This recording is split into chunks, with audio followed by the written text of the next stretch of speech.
everyone. This is the Comic Culture Warrior video channel. Thank you for joining us.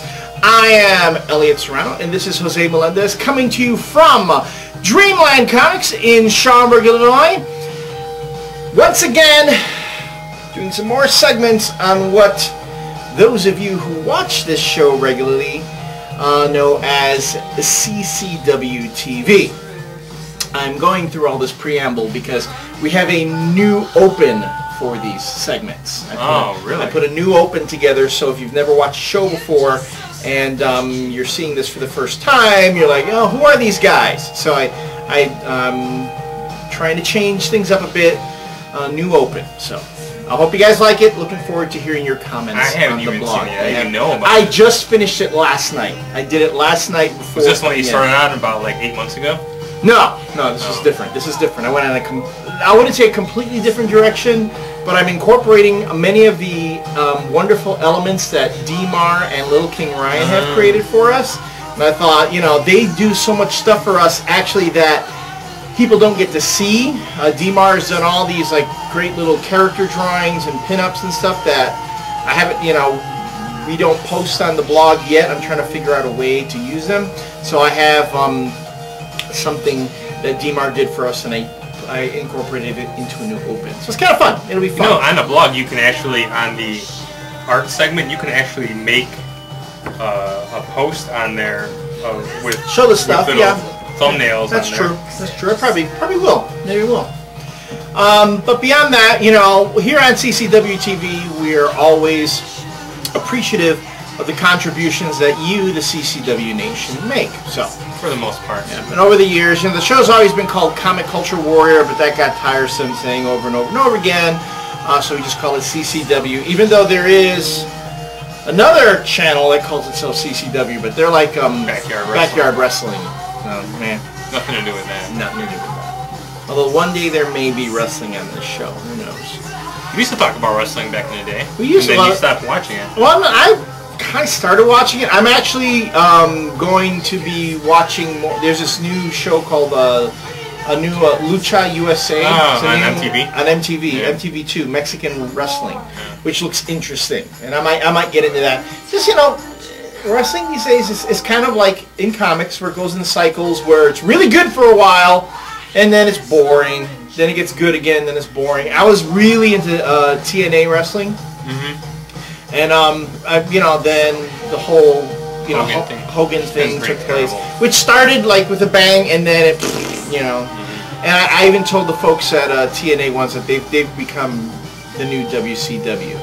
You know, they're good. No, mind you, they're good folks, and I like a lot of the talent they have there, and I will watch TNA when it's you know, the lesser known guys. You know, they're just as talented. You know, Consequences, Creed, Jay Lethal, Motor City Machine Guns. I don't even know. Creed hasn't been on TV. He hasn't been on for a while. Yeah. I know he takes a break over time, like go to do the comic conventions and stuff like that. Jay Lethal's getting a huge push right now. Yeah, so which is good. Cool. Yeah. And these are really talented guys, but they kind of get pushed aside for the others. Although still, you know, it's up and down, up and down, up and down. So WWE just hasn't done it for me. It's meh. Kind of bad. Yeah, it is pretty mad. I mean, the same people like Jericho is still pretty awesome, but he's on Raw now, and the NXT storyline that they were doing on Raw, where they had like the you know what the NXT show was, right? Yeah, it's like their new, it's like the new version of Tough Enough. Yeah. Yeah. Although I like the Tough Enough way better. But this first season ended for NXT, and then now those guys are actually like a stable. Right. And they're like invaded Raw. That was clever. Yeah, and it was probably the best Raw in like years. Yeah. But then the best guy in the NXT stable was Christopher Danielson. Not Christopher Danielson. I was thinking Christopher Daniels. Bryan Danielson, who was in Ring of Honor and has done all this. He was great. After the first segment of the invasion, they fired him because he got a little bit too violent for their PG rating at the end of Raw. And then Linda McMahon is running for Senate right now. Right. So they're saying that's ridiculous stuff. It is. But now there's like a huge clamoring of fan base and petitions to bring. There's been Danielson chants at Raw and stuff. I mean, he's easily the best guy. And when I heard that he got fired, like after that, I'm like, fuck you, WWE. I'm like, you had something good going. Danielson was the best guy in that stable, and now he's gone. It's like, I've been reluctantly watching it, hoping that he's going to show up on a Raw. It's the only reason I keep watching Raw now, because they finally got rid of those stupid like special guest hosts. That's finally done. They did like, well, no, Bret Hart was it for like all of 3 weeks or something. Yeah, Bret Hart was the general manager. General manager. And then there was like some behind the scene thing where something to do with some insurance policy that he had. Yeah. So he's not the GM anymore. Now there's a secret GM who's only contacting them like via email and stuff. And a lot of people say maybe it's Shawn Michaels, which would be kind of cool. But what it is they don't know who it is yet. They don't exactly. Yeah, they're kind of like, you know, just doing in the meantime. Right. But yeah, bring Bret Hart back as the GM. Have Danielson come back and actually be on there, and I'll get into it. But SmackDown's just kind of a train wreck right now. Well, they've lost so much talent too, and I don't know. Not that we weren't expecting a wrestling rant here, but it's now that you mention it, there's just something about when you get we've talked about this with indie writers in comics going to work for Marvel and DC. Something about them tends to get lost in the translation. The thing that really made them special gets lost.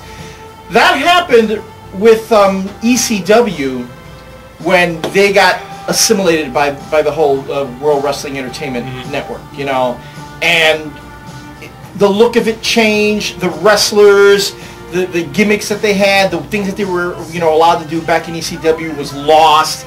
I think the last best pay-per-view that ECW ever did under the WWE banner was that one night only. Yeah.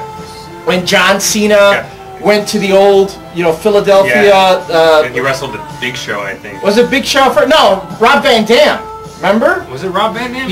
And Rob Van Dam united the two titles, the ECW title and the WWE title. I remember. And there's that scene when Cena comes out, he takes his T-shirt off and he throws it into the crowd, and they throw it back. I mean, it's just that was probably the best, last best thing that ECW ever did, and that sort of thing is. But now TNA's kind of, it's funny as you see there. Now they're turning into TNA or ECW. It's turning, because they're pushing the Dudleys again. I mean. And Tommy Dreamer showed up a couple weeks ago.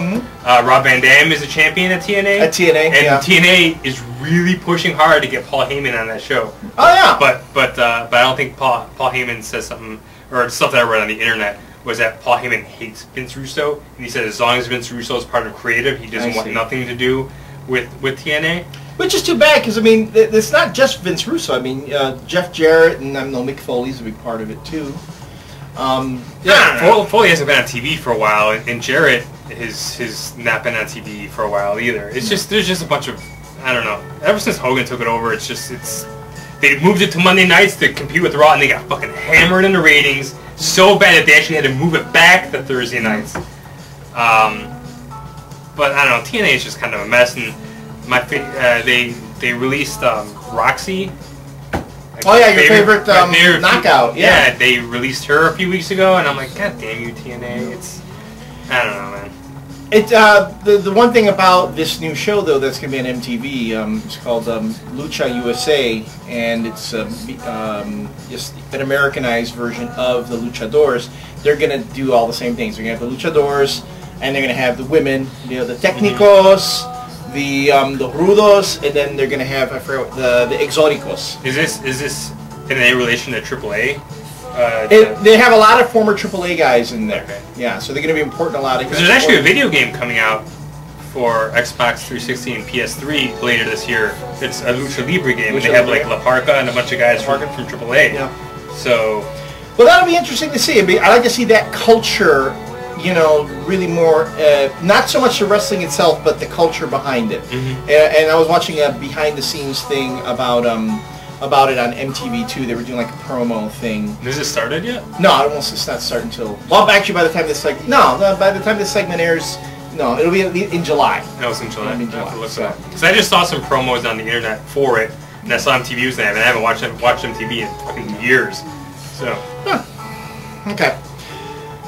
That'll be interesting to see. So anyway, we didn't mean to get into that. And let's, real quick, because we're not going to take any time away from this because this book. Yeah, we'll just take it in the next segment. No, we can make it part of the same segment. We're cool. All right. Let's talk about a book here. SeaBear and Grizzly Shark from Image by Ryan Otley and Jason Howard. When I saw the promos for this in Invincible and a whole bunch of other Image books, you just look at that and you go, you know, it's so stupid, it just might work. Well, plus it's playing on the whole like Sci-Fi Network. Sci-Fi Network. Mega Shark versus Cybercroc, which they're actually doing another one of those with Tiffany and who's the other one? Debbie Gibson. Yeah, because they're getting together now. Yeah. They're gonna be enemies in that movie, I heard. Because one of them was with the shark, one was with the octopus. That's gonna be awesome. That's gonna rock. But anyway, SeaBear and Grizzly Shark. And for those of you who don't know, Jason Howard is the artist on Astounding Wolfman, written by Robert Kirkman. And Ryan Otley is the fantastic artist on Invincible, which is also written by Robert Kirkman. But these guys write their own stuff. Yeah. And this is essentially kind of a playful homage to those cheesy science fiction, the Sci-Fi Channel, schlock fests with mutant characters. But they have, Robert Kirkman writes the origin in the very beginning, which is really it's so ham-fisted, the origin. Where I remember reading it, okay, enough already, until you get to the very end of the origin. It's like 2 paragraphs. Yeah. And then the joke pays off. It finally pays off. So it's a fun book. I gotta say, do not read this expecting for your life to be changed or to have some sort of new illuminated perspective of the human condition. This is very stream of conscious writing. Totally. Especially, as I was reading the two, and I liked this so not as much for the art, because the art is really good, but getting some insight into these artists themselves, because they write them themselves. I'd like to get an idea of, what kind of a storytelling sense does Ryan Otley have? What kind of a storytelling sense does Jason Howard have? And when you read these, you do. When it comes to when it comes down to storytelling and pacing and drama, Ryan Otley kind of gets it with his story. Yeah. When it comes to great quality kills, Jason Howard has it with his. I think I shall give it to Otley. Really? Nah. Because for a while there, the Sea Grizzly isn't even the center of the story anymore. Right. It's like the story kind of gets derailed and goes off on another track when you find out that the protagonist has this strange past and these strange abilities that are never really explained. But really, with this kind of a story, you don't need it to be explained. Yeah. You can fill in the blanks yourself. So when the detour took place, I was like, I want some more SeaBear. When am I getting more SeaBear? As opposed to when Howard goes in and then you see a bit of the character interaction. The characters are kind of goofy, and I said, look, I want Grizzly Shark. Give me some Grizzly Shark, and damn it, I get lots of Grizzly Shark. Yeah, but see, I don't know, we actually disagree on something. The Otley story to me, like the Grizzly Shark was a good appetizer for the main course for me. It was all right. Like it was fun. There was some pretty quality kills, but the absurdity but Grizzly Shark for me is too close to like a polar bear, or it's because polar bears live in water. That's true. Grizzly Shark, and he's white. Right. His fur is white. Whereas a shark in the forest.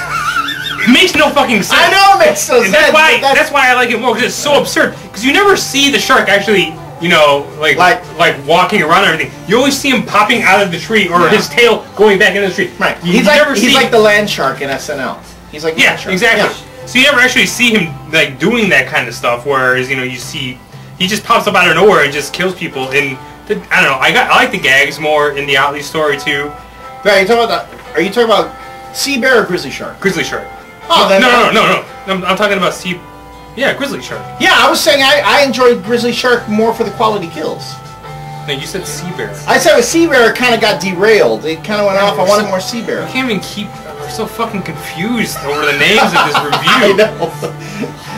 Anyway, the Otley story, which was Grizzly Shark, for me was a better one, just because it was totally absurd. The jokes kind of worked more.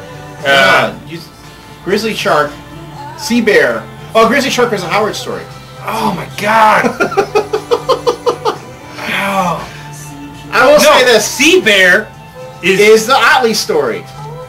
Grizzly Shark is the Howard story. No, dude. Oh, do I have it backwards? You have it backwards. You're the one that's fucking me up. God damn you, you asshole. No, see, Grizzly Shark, Ryan Otley. There we go. What a fucking train wreck this. I will say this. I will say this about the two stories. Again, you know, we're getting all caught up on which one was this and what. There is no. This is kind of like a ludicrous debate, because when you read this, both stories are just plain ridiculous. Okay, they are on a Ron Burgundy level of ridiculous, which is by no means saying that they're bad. These were both really entertaining stories, yeah. And when you look at the cover and you see it does not pretend to be anything but what it is. But if you're hoping that SeaBear and Grizzly Shark meet in this book, they don't. Oh! They don't fight. They don't. But it's called SeaBear and Grizzly Shark. If it was called SeaBear versus Grizzly Shark, then I might have a problem. But they're saving that for the sequel. That's a sequel. Yeah, that's a sequel. And then it'll start off like they're fighting, but then they team up. But then they team up. SeaBear had the best ending, because it set it up for a sequel for me. Grizzly Shark, overall, was just pretty goofy. I'm telling you, it was like Deliverance meets Jaws in the forest. It was friggin' awesome. So yeah. Also to let you guys know, because you know you guys are gonna be, but it's a $4.99 book. It is a $4.99 book, and it's in black and white too. So you guys can complain about that. But the reason I don't have a problem paying $4.99 for this book is because it's an indie book, and this is their book. They're getting the money. Yeah, it's not going to line any publishing company's pockets. Yeah. And there are no ads. I mean, it's just straight. It's 48 pages. 40 pages straight through, nothing but story. Nothing but story. The whole 24 pages whole time through. And it's just a fun book. Yeah. It's a fun book. Not for kids, though. Too gruesome for kids. Yeah. I guess. All right. But if I was a kid and I saw this on the comic check, I'm going to buy that. That, you know, you're right. It's true. But there's no swearing and no boobies. Which is usually what you find in that kind of stuff. That's true. Alright. So sorry about that really confusing as fuck review. We start off with wrestling, and we go into a confusing review on SeaBear and Grizzly Shark. This is going to be a great day. This is going to be a great day. See you in the next segment.